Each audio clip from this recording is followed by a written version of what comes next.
their banks by injecting public capital, so be it.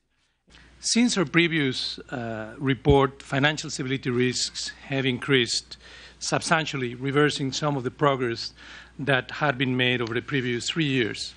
So we are back in the danger zone. Good morning to all of you. Since our previous, we have quantified the size of these spillovers on banks in the European Union since the outbreak of the sovereign debt crisis in 2010. During this period, banks have had to withstand an increase in credit risk coming from high-spread euro area sovereigns that we estimate amounts to about 200 billion euros.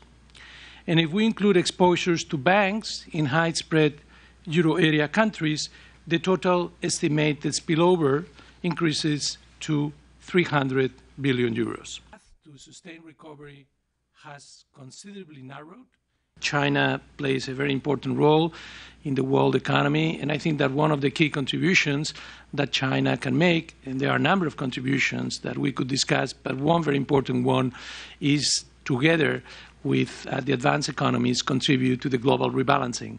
I think that would be, among others, a very important contribution that China could make, but of course that would have to be in tandem with advanced countries doing their part of the rebalancing too. And at the same time, they also need to have sufficient.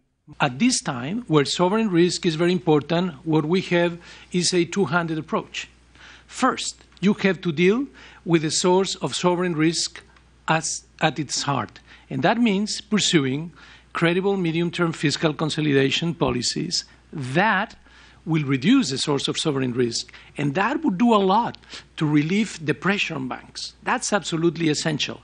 But because this is something which is likely to take time and markets may not be convinced overnight, you need to have a complementary approach, which is to make sure that all banks in the European Union have adequate capital buffers. But it does not measure the capital needs